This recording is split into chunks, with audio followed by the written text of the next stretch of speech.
এই কেকটা বেশ কিছুদিন আগে আমি রেডি করেছিলাম। আপনারা অবশ্যই পিকচার দেখেছিলেন। তাই আমার এই মুহূর্তে মনে পড়ছে না মানে ভয়েস দেওয়ার সময় যে এই কেকটার ওজন কতটুকু ছিল।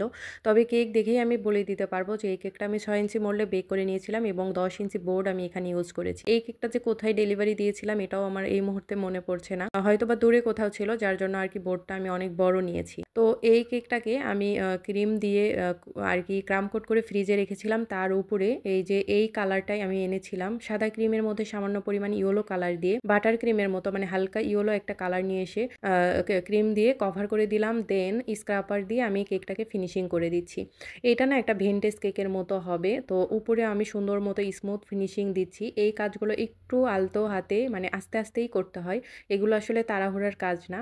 আমাদেরও অনেক সময় লাগে। অনেক আপু বা ভাইয়া ভিডিও দেখে হয়তোবা ভাবেন আমাদের সময় লাগে না। আমাদেরও অনেক সময় লাগে। এই কাজগুলো আস্তে, আস্তে এবং সময় নিয়েই আমাদেরকে করতে হয়। উপরে আমি একদমই ছোট সাইজের যে স্টার নজেলটা থাকে সেই স্টার নজেল দিয়ে একটা ডিজাইন করে দিই। এই নজেলগুলো আপনারা ৳১২০ র যে নজেল সেটটা থাকে না ওর মধ্যেই পেয়ে যাবেন ইনশাআল্লাহ। আর এইগুলো অনেক কাজের। আমরা অনেকেই ভাবি যে এগুলো কাজের না। এটা দিয়ে আমি উপরে ডিজাইন করে নিলাম এবং নিচেও আবার হচ্ছে যে একটা ডিজাইন করে নিচ্ছি। এই কেকটা আমি করার পরে ১ম বার করেছিলাম একজন ভাইয়া অর্ডার দিয়েছিলেন। এটা আমার মনে আছে। কার জন্য নিয়েছিলেন সেটা জানি না। তবে একজন ভাইয়া অর্ডার করেছিলেন। সেই ডিজাইনটা দেখার পর আরো ২ টা কেকের আমি অর্ডার পেয়েছিলাম। একজন আপু অর্ডার করেছিলেন তার ভাইয়ার জন্য। আরেকজন আপু অর্ডার করেছিলেন তার হাসব্যান্ডের বার্থডে উপলক্ষে। উপরে আমি হচ্ছে ১০১ নাম্বার এবং ১০২ নাম্বার ১০১, ২ সেম দিয়েই করতে পারবেন। কোনটা দিয়ে করেছিলাম এই মুহূর্তে আমার মনে পড়ছে না। তবে ১০১ ই হয়তোবা হবে। চেরি ফুলগুলো আমি রোজ স্ট্যান্ডের উপর করে নিয়েছিলাম। করে নিয়ে একটু হার্ড করে নিয়েছিলাম ফ্রিজে রেখে। তারপরে আরকি আমি কেকের উপর সেট করে দিচ্ছি। এই কেকটাও আমি গরমের মধ্যে করেছিলাম। আসলে ব্যস্ততার কারণে আমি ভয়েস দিয়ে রেডি করতে পারি নাই। এখন আরকি ভয়েস দিয়ে রেডি করে আমি ভিডিও রেগুলার আপলোড করার চেষ্টা করছি। অনেক ভিডিও জমে গেছে। আস্তে, আস্তে আমি ইনশাআল্লাহ দিয়ে দিব। তো এই তো আমি নিচে ফ্লাওয়ারগুলো কিন্তু আমি বসিয়ে দিচ্ছিলাম। আর এইজন্য আর উপরে হচ্ছে যে আমি ওই যে কালারের ফ্লাওয়ার দিয়েছি, এই যে এখন মনে পড়েছে এটা ১০১ নাম্বার নজেল দিয়েই আরকি আমি কাজ করেছি। সেটা দিয়ে আবার একটু পাপড়ি করে দিচ্ছি সাইড দিয়ে যেন কেকের মধ্যে দেখতে আরো বেশি ভালো লাগে। এই কেকগুলো আসলে দেখতে সত্যি অনেক বেশি ভালো লাগে আর করার পরেও মানে সামনে থেকে দেখে ভীষণই ভালো লাগছিল। এই কেকের আমি যতগুলো কেক করেছি মানে টোটাল ৩ টা না ৪ টা কেক করেছি আমার সঠিক মনে পড়ছে না। সবগুলোর রিভিউ আমি অনেক ভালো পেয়েছি। ক্যামেরায় আসলে অনেক সময় না আমরা আসল লুকটা আনতে পারি না ছবিতে, কিন্তু বাস্তবে দেখতে কিন্তু ভীষণই সুন্দর লাগে। তো এই যে এই কেকটা হচ্ছে যে ফাইনাল ডেকোরেশন হয়ে গেছে। উপরে আমি এই টাইমে কিছু ছবি এড করে নিচ্ছিলাম। আর এখানে 18/৯/২০২৪ এটাও আমি লিখে দিয়েছি। এখনো আমি মনে করতে পারছি না এই কেকটা আসলে আমি কার জন্য রেডি করছি। এইটা মনে হয় আসলে ওই একজন আপু আরকি অর্ডার করেছিলেন তার ভাইয়ার জন্য। এই কেকটা আমি আগের দিন রাত্রে রেডি করে র‍্যাপিং পেপার দিয়ে এভাবে আমি নরমাল ফ্রিজে রেখে দিয়েছিলাম।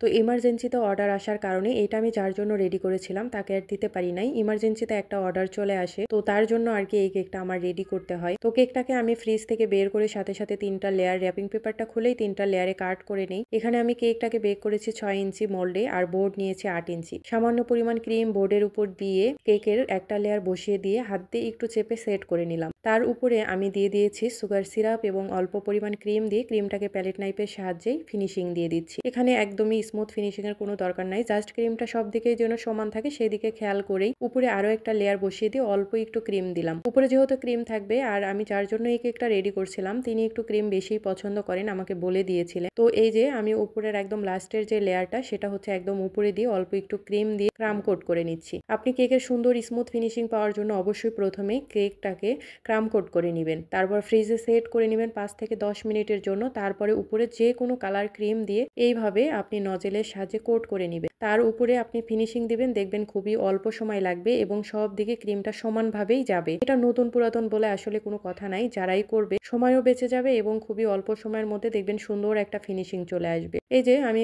অফ স্ক্রিনে আসলে ক্যামেরাটা কখন অফ হয়ে গেছে আমি জানি না। তো অফ স্ক্রিনে আমি সাইডটাকে ফিনিশিং করে উপরে পার্পল কালার ক্রিম দিয়ে একটু ডেকোরেশন করে নিয়েছি। আর ওই যে বললাম তাড়াহুড়ার মধ্যে এই জন্য আমি সরাসরি ফুল বানিয়ে কেকের উপর সরাসরি বসিয়ে দিচ্ছিলাম। দেখতেই পাচ্ছেন কাজ করার সময় ক্রিমটা একদমই নরম হয়ে গেছে কাজ করতে করতে। আর আমার হাতেও যেহেতু সময় ছিল না, তাই যে ক্রিমটাকে ফ্রিজে রেখে একটু শক্ত করে নিব বা তারপরে কাজ করব সেই সুযোগটা একদমই ছিল না। আমি 3টা রোজ বানিয়ে সেটা কেকের মধ্যে বসিয়ে দিয়ে আমার মনে হচ্ছিল একটু ফাঁকা ফাঁকা লাগে, এরকম আমি পিঙ্ক কালারের একটা কেক করেছিলাম। তো ওই আসলে হুটহাট কোনো ডিজাইন ওভাবে মাথায় আসে না, তো যেটা আর কি মাথায় আসছিল সেটাই আর কি আমি করে দিচ্ছিলাম। মাঝখানে আমি কিছু পাতা করে দিলাম এবং সাইডে আমার মনে হচ্ছিল একদমই ফাঁকা, তাই উপরের সাথে মিল রেখে আমি নিচেও হচ্ছে একটু বর্ডার ডিজাইন করে দিই পার্পেল দিয়ে। আর উপরে হচ্ছে যা লেখার ছিল সেটা আমি হচ্ছে লিখে দিয়েছিলাম। সময়টা মাত্র ছিল 2 ঘন্টা। 2 ঘন্টার মধ্যে আমি যতটা পেরেছি আমার সবটা দিয়ে একটা ভালো ডিজাইন করে দেওয়ার চেষ্টা করেছি। এখানে 1 পাউন্ড কেকটাকে আমি আগে থেকেই ফিনিশিং দিয়ে ফ্রিজে রেখে ক্রিমটাকে সেট করে নিয়েছি এবং উপরে আমি নন এডিবল প্রিন্সেসের একটা পিকচার বসিয়ে দিলাম। আর উপরে আমি ডিজাইনটা করে নিচ্ছি 1M নজেলের ছোটটা দিয়ে। আসলে এখানে 1M নজেলের ডিজাইন করলে অনেক বড় বড় লাগতো, এই জন্য ছোট যে স্টার নজেল আছে এটা দিয়ে ডিজাইন করলেও কিন্তু সেম 1M নজেলের মতোই হয়ে যায়। আমি এই ডিজাইনটাই করে নিলাম। আর উপরে আমি হচ্ছে এই যে সামান্য একটু কার্ভ করে নিয়েছি একটা পাইপিং, তার মধ্যে ক্রিম নিয়ে আমি পুতুলের একটা ড্রেস করে দিচ্ছি, মানে প্রিন্সেস। এখানে এই ড্রেসটা আসলে এই টাইপের কেকগুলো আমি অনেক করেছি, তারপরেও আপনাদের সাথে ভিডিও শেয়ার করে দিলাম। অনেক আপুই এই ছোট ছোট ভিডিও দেখার পরই বলেন যে আপু এই টাইপের একটা বড় ভিডিও দিন। আসলে আমাদের কিন্তু আগে থেকেই পেজে অনেক টাইপেরই ভিডিও থাকে, হয়তোবা আপনারা দেখেন না তাই আর কি পান না। তো তারপরেও আপনাদের রিকোয়েস্টটা আমি আবারও দিয়ে দিলাম। আর এখানে না কেকের উপরে আমার মনে হচ্ছিল আরো কিছু উপরে আরেকটু রোজ, মানে এটাকে অর্ধরোজই বলে, তো আমি অর্ধরোজ মনে হচ্ছিল আরেকটু করে দেওয়া দরকার, তো আমি সেটা করে দিয়ে ওই সেম নজেল দিয়েই জাস্ট একটা করে টান দিয়ে দেখেন আমি একটা ড্রেস করে দিচ্ছি। আর এখানে কাস্টমার আমাকে আমার মতোই করে দিতে বলেছিলেন। তো আর এটা ছোট বেবির বার্থডে উপলক্ষে 1 ইয়ার হওয়া উপলক্ষে এই কেকটা অর্ডার করেছিলেন। তো আমি এই যে ড্রেসটা করে নিচ্ছি, এই ড্রেসটা অনেকভাবে করা যায়, আমি এই টাইপের অনেকগুলো কেক করেছি। এখানে আসলে আমি একটু ভিন্ন রকম করতে চাচ্ছিলাম। রোজ নজেল দিয়ে করা যেতে পারে আপনি ড্রেস, বা অনিম নজেল দিয়ে করতে পারেন, ছোট স্টার নজেল দিয়ে করতে পারেন, বিভিন্ন ডিজাইন আর কি করা যায়। আর এই কেকগুলো না এমনি অনেক সুন্দর লাগে, বাচ্চারা খুবই পছন্দ করে। আর বাজেটও কিন্তু খুব একটা বেশি না, অল্প বাজেটেই আপনারা এই কেকগুলো পেয়ে যাবেন। তো এই যে আমি নিচ পর্যন্ত হচ্ছে একটু ড্রেস করে দিচ্ছিলাম। আর এই কাজগুলো না অনেক সময় কম লাগে, তো ফিনিশিং এর অত বেশি ঝামেলা থাকে না, মানে নিজ হাতে ফুল বানানোর কোনো ঝামেলা থাকে না, এই জন্য আর কি আমার অনেক বেশি ভালো লাগে। আর আপনাদের একটা কথা আপনাদের সাথে শেয়ার করি, সেটা হচ্ছে যে কেকগুলোতে আমাদের কাস্টমাইজ চার্জ ধরার দরকার সেগুলোতেই কিন্তু আমরা ধরি। আমরা কিন্তু সব কেকেই আপনারা কাস্টমাইজ চার্জ করে চাইলে আমরা চার্জ ধরি না। তো আসলে যেগুলোতে না ধরলেই নয়, আমাদের যেহেতু সময় লাগে এই কাজগুলো করতে সেগুলোতেই শুধু ধরি। এখানে আমি নন এডিবল বাটারফ্লাই আমি বসিয়ে দিলাম। এই বাটারফ্লাইগুলো খাওয়া যাবে না, জাস্ট কেকের সৌন্দর্যের জন্য। যেহেতু এখানে পিঙ্ক কালার দিয়ে আমি কেকটা কাজ করেছি, তাই পিঙ্ক কালারই বাটারফ্লাই আমি অ্যাড করে দিলাম। উপরে দিয়ে দিলাম হচ্ছে গোল্ডেন সুগার বল। সুগার বলগুলো আমি সৌন্দর্যের জন্য দিলাম। সুগার বলগুলো কিন্তু অবশ্যই খাওয়া যাবে। এই কেকের মধ্যে শুধু এই যে প্রিন্সেসের এই পিকচার এবং বাটারফ্লাই ছাড়া সবই আপনারা খেতে পারবেন। তো এই টাইপের কেকগুলো আপনার বাসার বাচ্চাদের জন্য কিন্তু অর্ডার করে দিতে পারেন। ছোট বাচ্চারা এই টাইপের কেকগুলো অনেক বেশি পছন্দ করে। আর এগুলো অল্প বাজেটের মধ্যেই আপনারা আমাদের কাছে পেয়ে যাবেন। চাইলে এই পিকচারটা কিন্তু আপনারা এডিবল নন এডিবল দুটাই আমাদের কাছে পেয়ে যাবেন। এডিবল নিলে হয়তো একটু প্রাইসটা বেশি আসবে, নন এডিবল নিলে তুলনামূলক একটু কম আসবে। আপনারা আপনাদের পছন্দ মতো নিতে পারবেন কাস্টমাইজড করে। আসসালামু আলাইকুম। এই কেকটা অর্ডার করেছিলেন একজন ভাইয়া। ভাইয়া আমার নিয়মিত কাস্টমার। তো ভাইয়ার ছেলের বার্থডে উপলক্ষে এই কেকটি অর্ডার করেছিলেন। এই কেকটা হবে 1 পাউন্ডের মধ্যে। তো কেকটাকে আমি 3টা স্লাইসে কাট করে নিচ্ছি। 6 ইঞ্চি মোল্ডে প্রথমে বেক করে নিয়েছিলাম। তারপরে রুমের স্বাভাবিক তাপমাত্রায় পুরোপুরি ঠান্ডা করে নিয়ে তারপরে 3টা লেয়ারে কাট করে নিয়ে 8 ইঞ্চি বোর্ডটাকে পরিষ্কার করে বোর্ডের উপর সামান্য পরিমাণ ক্রিম দিয়ে একটা লেয়ার বসিয়ে দিলাম। তারপর পরিমাণ মতো দিয়ে দিয়েছি সুগার সিরাপ, এবং সুগার সিরাপ দেওয়ার পরে আমি পরিমাণ মতো দিয়ে দিয়েছি হুইপড ক্রিমটাকে আমি প্যালেট নাইফ দিয়ে সমান করে নিচ্ছি। সমান করে নেওয়ার পরে সাইড দিয়েও আমি একটু সমান করে নিয়ে আমি কেকের আরো একটা লেয়ার বসিয়ে দিলাম। তারপর দিয়ে দিয়েছি সুগার সিরাপ। আসলে যে প্রতিনিয়ত যে আমি ভিডিও শেয়ার করি, প্রত্যেকটা ভিডিওতেই কিন্তু আমি ডিটেলস বলে দেওয়ার চেষ্টা করি। তারপরেও যদি আপনাদের কোনো কিছু বুঝতে সমস্যা হয়, আপনারা অবশ্যই কমেন্টস করবেন আমাকে। আমি কমেন্টস দেখা মাত্রই আপনাদের রিপ্লাই করে দিব ইনশাল্লাহ। আসলে আপনাদের যেন একটু হলেও উপকার হয়, এই জন্যই আমি প্রত্যেকটা কেকের ভিডিও একদম ডিটেলস বলে দেওয়ার চেষ্টা করি। আপনাদের সাথে যতটা পারি ততটাই শেয়ার করে দেওয়ার চেষ্টা করি। তো এই যে কেকটাকে আমি ক্রাম কোট করে নিলাম কথা বলতে বলতে, এবং নজেলের সাহায্যে, এটা হচ্ছে বাস্কেট নজেলের মতো অনেকটা। এই নাম্বার হচ্ছে 2B নজেল। বাস্কেট নজেল দিয়েও সেম কাজটা করে নিতে পারবেন, বা যে কোনো নজেল দিয়ে আপনারা কাজ করে নিতে পারবেন। পাইপিং ব্যাগের মধ্যে কাজ করে নিলে ক্রিম দিয়ে, অল্প পরিমাণে ক্রিম দিয়ে কেকটা কভার করা যায়। আর আমি দুনিয়ার সবথেকে যে সহজ ডিজাইনে মানে কেকটাকে ফিনিশিং করা যায় সেভাবেই করে নিচ্ছি। সাইডে জাস্ট স্ক্র্যাপার দিয়ে একটা টান দিয়ে, উপরে স্ক্র্যাপার দিয়েই টান দিয়ে ডিজাইন করে নিচ্ছি। এখানে আমি গানাশ দিয়ে ড্রিপিং করে নিব। এখানে সাদা কালার গানাশের মধ্যে মানে হোয়াইট চকলেট দিয়ে আমি একটা গানাশ বানিয়ে নিয়েছি। সেই গানাশের মধ্যে সামান্য পরিমাণ দিয়েছিলাম হচ্ছে এটাকে কি বলে, পেস্ট কালারের মতো আর কি, সেটা দিয়েছিলাম। তারপরে এই কালারটা এসেছে। আসলে আমি চেয়েছিলাম ব্লু কালার, তারপরে কেন জানি এই কালারটা আর কি চলে আসছে। তো যাই হোক, আমি এই কালার দিয়েই হচ্ছে কেকটা ড্রিপিং করে দিচ্ছি। আর উপরে মানে এই যে এই কালারটা দিয়ে না গানাশটা করেছি। আসলে আমি এরকমই কালার চেয়েছিলাম, যে কালারটা ক্রিমের মধ্যে এসেছে, কিন্তু আমি সেই কালারটা কেন জানি নিয়ে আসতে পারি নাই। তো হাতে সময় ছিল না জন্য আর কি নতুন করে আর কি গানাশ করতে পারি নাই। তো যে কালারটা ছিল সেইটা দিয়েই আমি করে দিলাম। আর এই যে স্টার নজেল দিয়ে দেখেন বেনির মতো একটা সুন্দর ডিজাইন করে দিলাম। এই ডিজাইনগুলো কিন্তু করা নতুনদের জন্য অনেক সহজ, খুবই সিম্পল আর দেখতেও অনেক ভালো লাগে। যারা নতুন আছেন তারা কিন্তু এই টাইপের ডিজাইনগুলো সহজেই করে নিতে পারেন। সেম নজেল দিয়ে আমি নিচে বর্ডার ডিজাইনটা করে নিচ্ছি। আসলে এই টাইপের কেকগুলো নিচে যদি বর্ডার ডিজাইন করা যায় তাহলে কিন্তু দেখতে বেশি সুন্দর লাগে। তো এই যে বর্ডার ডিজাইনটা হয়ে গেলে আমি উপরে হচ্ছে কিছু সুগার বল, বাটার, ফ্লাই এগুলো আর কি অ্যাড করে দিব। আসলে এই ডিজাইনটা অত বেশি হচ্ছে যে সময় যেহেতু আমার কাছে ছিল না, তাই ডিজাইন নিয়ে অত চিন্তা ভাবনা করার মতো একদমই সময় ছিল না। যতটা পেরেছি সিম্পল এবং তাড়াহুড়ার মধ্যে করে দিয়েছি। আর এই তো, আর উপরে হচ্ছে যে আমি হচ্ছে কিছু ওই স্টার নজেল দিয়ে হোয়াইট কালার হুইপড ক্রিম দিয়ে আমি উপরে একটা রোস্ট করে নিয়েছি, যেমনটা ভিডিও স্ক্রিনে দেখতে পাচ্ছি। এটা আসলে ক্যামেরা অফ থাকার কারণে আপনাদের সাথে শেয়ার করতে পারি নাই, এবং লিখেও নিয়েছি। এই তো আমার কেকটা কিন্তু একদম রেডি। কেক বানাতে কি সত্যিই সময় লাগে? কিসের সময় লাগে? ভিডিওতে দেখি 2 মিনিটে 3 মিনিটেই কেক বানানো যায়। কেক বানাতে কী বা লাগে? কয় টাকাই বা খরচ হয়? খুব অল্প টাকাই খরচ হয়। কেকের ব্যবসা করে অনেক লাভ করতেছি। ভিডিও বানাতে কি পরিশ্রম হয় না? একদমই না। মোবাইল সামনে নিয়ে ভিডিও করি, মোবাইল সামনে নিয়ে ভিডিও করে ভিডিও পেজে দেই, আপলোড করি এবং অনেক অনেক টাকা ইনকাম করি। এগুলো আমার কথা না, এগুলো আমার প্রতিবেশী এবং অনেকেরই কথা। অনেকেই হয়তোবা ভাবেন যে ভিডিও এডিটিং করা, কেক বানানো কী সহজ কাজ। আসলে আপনার চিন্তা ভাবনার চাইতে অনেক বেশি সহজ কাজ। আপনি যে ভাবতেছেন 3 মিনিটে কেক বানাই, 3 মিনিটে না, 3 সেকেন্ডেও আমাদের কেক হয়ে যায়। এই কষ্টগুলো শুধু একমাত্র বেকার আপুরাই বুঝবেন, বা যারা কাজ করেন এবং যারা এই কাজগুলো স্বচক্ষে দেখেন যে করতে কতটা টাইম লাগে, কতটা এই কাজগুলোর পেছনে তারাই একমাত্র বুঝবেন। কতটা সময়, কতটা শ্রম, যে ভালোবাসা যে এই কাজগুলোর পেছনে দিতে হয়, এটা আপনি বুঝবেন না।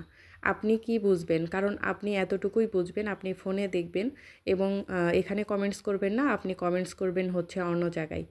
তো এই যোগ্যতাটা ছাড়া তো আর আপনার অন্য কোনো যোগ্যতা নাই। থাকলে তো আপনিও আমার মতো ভিডিও বানাতেন বসে বসে। ভিডিও বানিয়ে ভিডিও থেকে ইনকাম করতে পারতেন।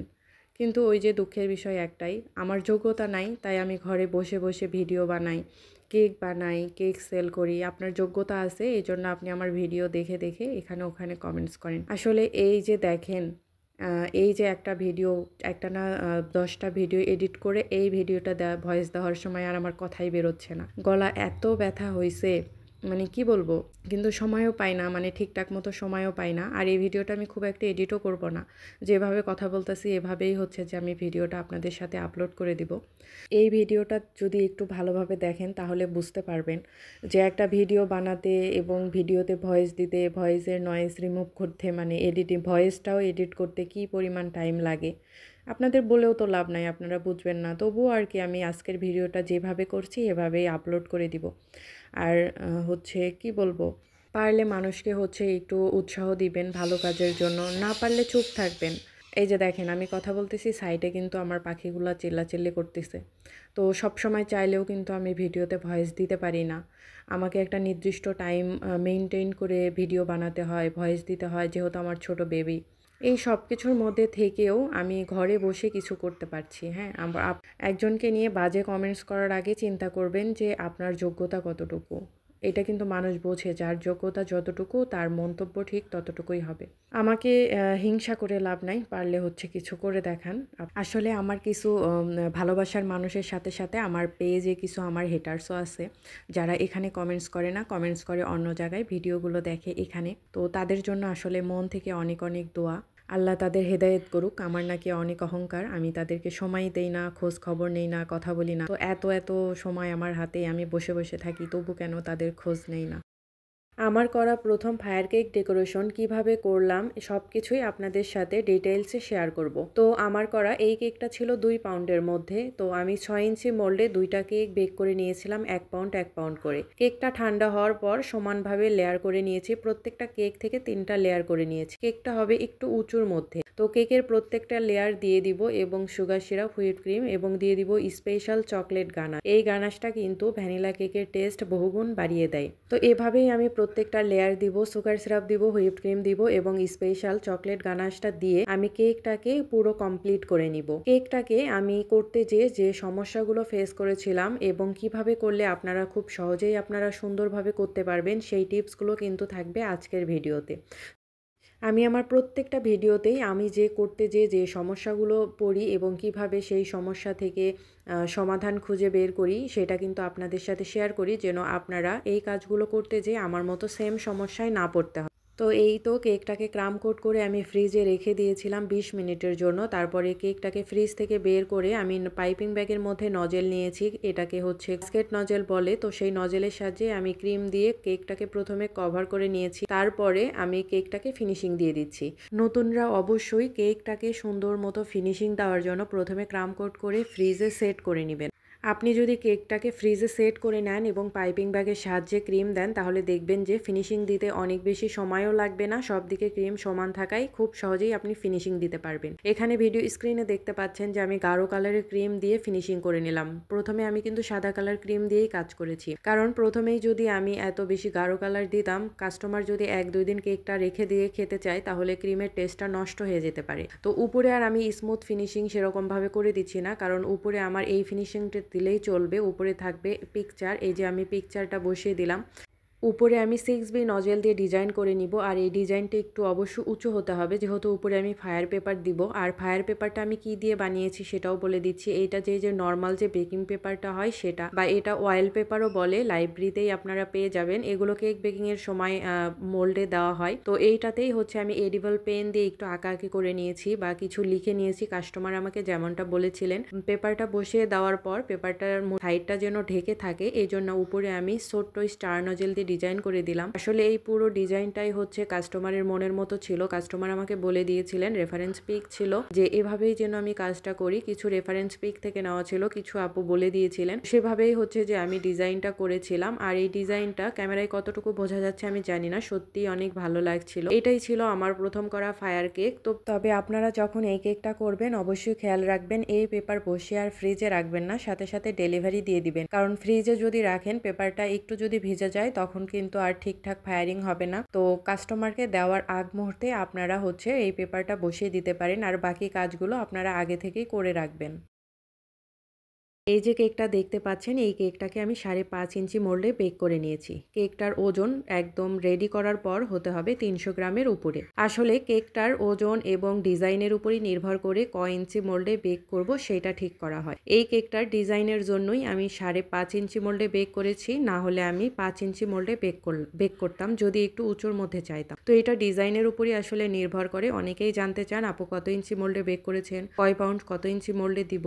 আসলে এটা আমরা সম্পূর্ণ ডিজাইনের উপর নির্ভর করেই ডিজাইনটাকেই প্রাধান্য দিয়েই আমরা সেই সাইজে অনুসারে কেকটাকে মেক করে থাকি। তো এখানে আমি এই কেকটাকে 2টা স্লাইসে কাট করে নিয়ে তারপরে যেভাবে আমি চকলেট কেক মেক করি, যেহেতু অনেক ভিডিও আছে তাই ডিটেলস আর বললাম না, ভিডিও স্ক্রিনে দেখলেও আপনারা অনেকটা বুঝতে পারবেন। কেকটাকে রেডি করে ক্রাম কোট করে ফ্রিজে রেখে ফ্রিজ থেকে বের করে সাদা ক্রিম দিয়ে আবারও ফিনিশিং দিয়ে দিচ্ছি। চকলেট কেকটাকে রেডি করার পর উপরে যখন সাদা ক্রিম দিয়ে কাজ থাকবে তখন অবশ্যই কেকটাকে ফ্রিজে ভালোভাবে সেট করে নেবেন, তারপরে সাদা ক্রিম দিয়ে উপরে ফিনিশিং দিয়ে দিবেন। আপনি কেক রেডি করে সাথে সাথে যদি সাদা ক্রিম দিয়ে ফিনিশিং দেন তখন দেখবেন চকলেট কালারের যে কেকের ক্রিমের যে একটা কালার আছে সেই কালার ক্রিমটা কেকের উপর দিয়ে ভেসে উঠবে, তখন দেখতে কিন্তু একদমই ভালো লাগবে না। সাইডে স্ক্রাপার দিয়ে একটা বাঁকানোর ডিজাইন করে নিচ্ছিলাম, জাস্ট একটু যে পাশ থেকে দাগ করছিলাম পরের পার উল্টা পাশ থেকে করে দিচ্ছিলাম, একটা ডিজাইন করে নিলাম। এখানে আমি ক্রিমের মধ্যে কালার করে নিব। এখানে আমি হুইপড ক্রিম নিয়েছি সাদা কালারের, তো এর মধ্যে আমি দিয়ে দিয়েছি সামান্য পরিমাণ রেড কালার। যে কোনো রেড কালার দিলেই কিন্তু হবে। তো রেড কালার দেওয়ার পরে আসলে এই কালারটাই দরকার ছিল। আর এখানে আমি আবারও কালার দিয়ে দিচ্ছি। এইটা হচ্ছে যে গ্রিন কালার। তো আমার যেই গ্রিন কালারটা দরকার সেটা শুধু গ্রিন কালার দিয়ে আসবে না। এখানে আমি ট্রান্সের অয়েল বেস গ্রিন কালারটা ইউজ করেছি। তো এই গ্রিন কালারটাও কিন্তু দেখতে ভালো। তবে এই গ্রিনের মধ্যে আমি সামান্য দিয়ে দিলাম একটু রেড কালার। যে রেড কালারটা দিয়ে আগে আমি একটু পিঙ্কিশ কালার করে নিলাম। তো এই কালারটা দেওয়ার পরে এই গ্রিন কালারটা একটু জলপাই কালারের মতো হয়েছে, যে কালারটা দেখতে আমার অনেক বেশি ভালো লাগে। এখন আমি ক্রিমটাকে পাইপিং ব্যাগের মধ্যে নিয়ে, পাইপিং ব্যাগটা একটু বড় ছিল তাই আমি উপর থেকে কেটে নিয়েছি আর সামনের দিকে ভি শেপ করে কাট করে নিয়েছি, কারণ আমি এই ডিজাইনটা করে এই কেকের উপরে আমি পাতা ডিজাইন করে দিব। এই যে ডিজাইনটা দেখতে পাচ্ছেন এই ডিজাইনটা আমি করে দিচ্ছি ছোট স্টার নজেল দিয়ে। বড় কেক হলে উপরে আপনারা 1M নজেল দিয়ে করতে পারতেন, সেম ডিজাইনই কিন্তু হতো, শুধু সাইজে একটু বড় এবং ছোট হবে। ডিজাইনগুলোর উপরে নির্ভর, কেকের সাইজের উপরে নির্ভর করেও কিন্তু আমরা নজেল সিলেক্ট করে কাজ করি। এই যে পাইপিং ব্যাগটা দেখতে পাচ্ছেন সেই পাইপিং ব্যাগের মাথাটা যে কাট করে রেখেছিলাম সেটা দিয়েই আমি পাতা করে দিচ্ছি। এই পাইপিং ব্যাগটা কাট করে আপনারা সুন্দর সুন্দর পাতা করে দিতে পারবেন, কোনো পাতা নজেলের দরকার হবে না। ছোট দরকার হলে ছোট পাতা, বড় দরকার হলে বড় করে কেটে নিলেই বড় পাতা হয়ে যাবে। তো আমার ডিজাইন করা হয়ে গেছে আর এই সাইডে মনে হচ্ছিল একটু ফাঁকা, পরে আরো একটা ফুল করে দিয়েছি। আর কিছু লেখা নেওয়ার আর কিছু লিখে দেওয়ার ছিল সেগুলোও আমি লিখে দিয়ে সুগার বল অ্যাড করে দিচ্ছি। আর এই সুগার বলগুলো অবশ্যই আপনারা কেক ডেলিভারি করার আগ মুহূর্তে দিবেন, অথবা কেকটাকে সেট করার পর, মানে ক্রিমটা পুরোপুরি সেট হওয়ার পর তারপরে সুগার বলগুলো দিয়ে দিবেন, তাহলে আর সুগার বলগুলো একদমই গলে যাবে না। এই যে কেকটা দেখতে পাচ্ছেন এই কেকটা হচ্ছে 1/2 পাউন্ডের, তবে ডেকোরেশন করার পর ওজন অনেকটা বেড়ে যাবে। এই কেকটা একটা ডিম দিয়ে আমি 5 ইঞ্চি মোল্ডে বেক করে নিয়েছি, বোর্ড নিয়েছি 8 ইঞ্চি। কেকটাকে আমি দুইটা লেয়ারে কাট করেছি। 1/2 পাউন্ড কেক চাইলে যদি উঁচুর মধ্যে চান 4 ইঞ্চি মোল্ডে বেক করে নিতে পারেন। আমি একটু সাইজে বড় চাচ্ছিলাম তাই 5 ইঞ্চি মোল্ডে বেক করে নিয়েছি। কেকটা আমি দুইটা লেয়ারে কাট করে নিয়ে প্রথম লেয়ারটা বোর্ডের উপর বসিয়ে দিয়ে সুগার সিরাপ হুইপড ক্রিম দিয়ে কেকের আরও একটা লেয়ার দিয়ে আবারও দিয়ে দিচ্ছি সুগার সিরাপ। আপনারা যারা প্রথম কেক ডেকোরেশন করবেন অবশ্যই সিলিকন ব্রাশের সাহায্যে সুগার সিরাপ দিয়ে নেবেন, তাহলে দেখবেন যে সমানভাবে পড়বে। কেকের মধ্যে পরিমাণে যদি সুগার সিরাপ বেশি হয়ে যায় তখন কিন্তু খেতে খুব একটা ভালো লাগে না, ভেজা ভেজা লাগে। পরিমাণটা ঠিক রাখার জন্য আপনারা সিলিকন ব্রাশটা ইউজ করতে পারেন। অল্প একটু ক্রিম দিয়ে প্যালেট নাইফের সাহায্যেই আমি কেকটাকে ক্রাম কোট করে নিলাম। ক্রাম কোট করার পরে কেকটাকে ফ্রিজে রেখে দিয়েছিলাম 20 মিনিটের জন্য। 20 মিনিট পর ফ্রিজ থেকে আমি কেকটাকে বের করে নিয়ে পাইপিং ব্যাগের সাহায্যে, পাইপিং ব্যাগের মধ্যে আমি এখানে নিয়েছি বাস্কেট নজেল এবং ক্রিমটাকে আমি সমানভাবে দিয়ে নিচ্ছি। ক্রিম যদি প্রথমেই আপনি কেকের উপরে সমানভাবে দিয়ে নেন তাহলে ফাইনাল ফ্রস্টিং এর সময় খুব একটা বেশি সময় লাগে না, খুবই সহজেই এবং 1-2 টান দিয়েই দেখবেন যে সুন্দর স্মুথ ফিনিশিং দিয়ে দিতে পারবেন। যদিও একটু এইভাবে সময় লাগে, অনেকেই এইটা পছন্দ করেন না, তবে আমার এইভাবেই দিতে ভালো লাগে। দিতে একটু বেশি সময় লাগলেও ফিনিশিং দেওয়ার সময় খুবই অল্প সময় লাগে। এই যে প্যালেট নাইফ দিয়ে আমি উপরে একটু সমান করে নিলাম এবং সাইডে আমি একটা টান দিয়ে দেখেন কত সুন্দর স্মুথ ফিনিশিং করে দিলাম। এই ফিনিশিংটা দেওয়ার জন্যই প্রথমে একটু কষ্ট করেছিলাম, মানে পাইপিং ব্যাগের মধ্যে একবার ক্রিম নিয়েছি, দেন কেকের উপরে সমানভাবে দিয়ে নিয়েছি। তো প্রথমে যদি একটু সময় নিয়ে এই কাজটা করেন তাহলে দেখবেন যে উপরে আপনি সহজেই স্মুথ ফিনিশিং অল্প সময়ে দিতে পারবেন। নতুনদেরকে সবসময় আমি এভাবেই সাজেস্ট করি কেকের মধ্যে সুন্দর ফিনিশিং আনার জন্য কেকের উপরে ক্রিমটা এভাবেই দিয়ে দিবেন। আজকে যে ডিজাইনটা করব সেই ডিজাইনের জন্য উপরে আমার স্মুথ ফিনিশিং এর কোনো দরকার ছিল না, তবু আমি দিয়ে নিয়েছি। এখানে দেখতে পাচ্ছেন চকলেট গানাশ, এই গানাশটাকে আমি আগেই রাইট সাইডে রেডি করে রেখেছিলাম। তো গানাশটা এখন রুমের স্বাভাবিক তাপমাত্রায় যেরকম থাকা দরকার সেরকমই আছে। ক্রিম যদি আপনি ফ্রিজে সেট করে নেন তাহলে গানাশটা থাকবে কুসুম গরম। ক্রিম সাথে সাথে কেকের উপরে দিয়েই যদি আপনি গানাশ দিতে চান তাহলে গানাশটা থাকবে রুমের স্বাভাবিক তাপমাত্রায় ঠান্ডা করা। তবে গানাশটা যদি সুন্দরভাবে ছড়াতে চান তাহলে ক্রিমটাকে পুরোপুরি ফ্রিজে সেট করে নিয়ে কুসুম গরম গানাশটা কেকের উপরে ঢেলে দিলেই দেখবেন সুন্দর স্মুথ ফিনিশিং চলে আসবে। গানাশ ড্রিপিংটা যদি কেকের উপরে সুন্দর করতে চান তাহলে অবশ্যই ক্রিমটাকে সেট করে নেবেন ফ্রিজে, মানে কেকটাকে আগে সেট করে নেবেন, তার উপরে কুসুম গরম গানাশটা ঢেলে দিবেন। আর কেকটাকে এই যে সেট করে নেওয়ার পর টপারগুলো আমি দিয়ে দিচ্ছিলাম। কেকটা অনেক সফট থাকে, এই সময় টপারগুলো খুব সুন্দর মতো বসানো যায়। এই কেকটা ছিল কাস্টমাইজড, একজন আপু অর্ডার করেছিলেন, তো উপরে এই কাস্টমাইজ ডিজাইন অনুসারেই আমি করে দিয়েছি ভ্যানিলা কেকের উপরে চকলেট গানাশ দিয়ে ড্রিপিং এবং চকলেটের ডিজাইন। যারা ক্রিম কম পছন্দ করেন তারা এই টাইপের ডিজাইনগুলো নিতে পারেন, এগুলো দেখতেও অনেক ভালো লাগে আর এই কেকগুলো খেতেও কিন্তু অনেক বেশি মজা হয়। আজকে একটা খুবই সিম্পল এবং সুন্দর কেক ডেকোরেশন করব। তো এই কেকটা হচ্ছে 350 গ্রাম ওজনের হবে। কেকটা ডেকোরেশন করার পর তো এই কেকটাকে আমি হচ্ছে 5 ইঞ্চি মোল্ডে বেক করে নিয়েছিলাম, কারণ একটু উঁচুর মধ্যে দরকার ছিল, না হলে আমি 5.5 ইঞ্চিতে করতাম। 350 গ্রামের কেক সাধারণত আমি 5.5 ইঞ্চিতে বেক করি। টার্ন টেবিলের নিচে এই যে টিস্যু দিচ্ছি, এই টিস্যু না দিলে এই টার্ন টেবিলের উপর থেকে বোর্ডটা সরে যায়।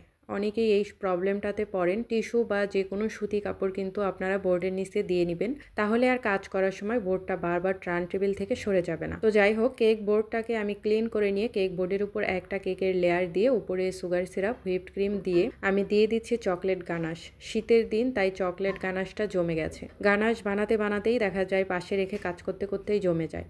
তো আমি ঠান্ডা গানাশটাই ওভাবে দিয়ে চকলেট কেকের আরও একটা লেয়ার দিয়ে সুগার সিরাপ দিয়ে হুইপড ক্রিম দিয়ে দিব। শীতের দিনে এই একটা সমস্যা, চকলেটের কাজ করতে গেলে অনেক প্যারায় পড়তে হয়। তো গানাশ দিয়ে যখন আপনারা কাজ করবেন, চাইলে গরম পানি রাখতে পারেন পাশে। গরম পানির মধ্যে গানাশের বাটি বা যাই হোক সেটা রেখে দিবেন, তাহলে গানাশটা কিন্তু সহজেই জমে যাবে না। তো আমি ঠান্ডা গানাশটা দিয়েই ওভাবে আমি কাজ করে নিচ্ছিলাম, এবং কেকের 3 নাম্বার লেয়ারটা যেটা একদম নিচে থাকে সেই লেয়ারটাই আমি কেক ডেকোরেশন করার সময় উপরে দিয়ে দিই। তারপরে এই যে অল্প একটু ক্রিম দিয়ে আবার হচ্ছে কেকটাকে আমি ক্রাম কোট করে নিচ্ছি। এখানে চকলেট ক্রিমটা আর আমি বানাই নাই, মানে হুইপড ক্রিমের মধ্যে গানাশটা দিয়ে যে চকলেট ক্রিম সেটা না বানিয়ে সরাসরি আমি ক্রিম দিয়ে ক্রিমের উপর দিয়ে দিয়েছি চকলেট গানাশ। তো এতেও কিন্তু টেস্টের কোনো হেরফের হবে না। আসলে উপরে সাদা কালারের ক্রিমের ডেকোরেশন ছিল, তাই আর আমি চকলেট ক্রিম দিয়ে সরাসরি ডেকোরেশন না করে হুইপড ক্রিমের উপরেই গানাশটাকে ঢেলে যেভাবে ভিডিওতে দেখলেন ওভাবেই ডেকোরেশন করে নিয়েছি। কেকটাকে ক্রাম কোট করে ফ্রিজে রেখে দিয়েছিলাম 20 মিনিটের জন্য। তারপর ফ্রিজ থেকে বের করে আমি ক্রিম দিয়ে প্রথমে ভালো মতো সব দিকে ক্রিম দিয়ে নিয়েছি, তারপর প্যালেট নাইফ এবং স্ক্রাপার দিয়ে ফিনিশিং নিয়ে এলাম। আপনারা যদি পাইপিং ব্যাগের সাহায্যে ক্রিমটা দেন তাহলে কিন্তু সুন্দর মতো খুব সহজেই ফিনিশিং দিতে পারবেন। এখানে আমি স্প্যাচুলার উপরে যে ক্রিমটা দেখতে পাচ্ছেন, এটা হচ্ছে একটু রেডও না, আবার এই কালারটার নাম আমি সঠিক জানি না, মেরুন টাইপের। এখানে রেড এবং ব্ল্যাক কালার দিয়ে আমি এই কালারটা বানিয়ে নিয়েছি। সেটাই আমি সাদা কালার কেকের মধ্যে মানে অল্প অল্প করে দিয়ে দিচ্ছিলাম। আমার একটা শেড দরকার ছিল। ভাইয়া আসলে এই কেকটা অর্ডার করেছিলেন একজন ভাইয়া তার প্রিয় মানুষকে গিফট করার জন্য তার বার্থডে উপলক্ষে। তো আমাকে একটা ডিজাইন সিলেক্ট করে দিয়েছিলেন। তো সেই ডিজাইনটার মধ্যে যে কালারটা ছিল ওই কালারটাই আসলে আমি আনতে চাচ্ছিলাম। তো এই যে কালারটা এখন গাঢ় দেখতে পাচ্ছেন, এই কালারটা কিন্তু ফ্রিজে রাখার পর আরেকটু হালকা হবে, যেটা আমার দরকার। এই কিছু কিছু কালার থাকে যেটা ফ্রিজে রাখলে কালারটা একটু গাঢ় হয়, আর কিছু কিছু কালার রাখলে একটু হালকা হয়। এই যে ভিডিও স্ক্রিনে দেখতে পাচ্ছেন, যদিও আমি এই ভিডিওটা করার সময় কারেন্ট ছিল না, তাই আসল কালারটা ওভাবে বোঝা যাচ্ছে কিনা আমি জানি না। তবে দিনের আলোয় যতটুকু আমি ভিডিও ধারণ করতে পেরেছি ততটুকুই করেছি, মানে আসল কালারটাই এখানে বোঝা যাচ্ছে। আসলে এই কালারটাই দরকার ছিল, আর মাঝখানে যা লিখে দেওয়ার ছিল, মানে ভাইয়া যা লিখতে বলেছিলেন লিখে দিয়েছি। এই কেকটা খুবই সিম্পল ছিল, তবে দেখতে অনেক আকর্ষণীয় ছিল। যার জন্য রেডি করেছিলাম সে অনেক পছন্দ করেছেন এবং টেস্ট সম্পর্কে রিভিউ দিয়েছেন আলহামদুলিল্লাহ।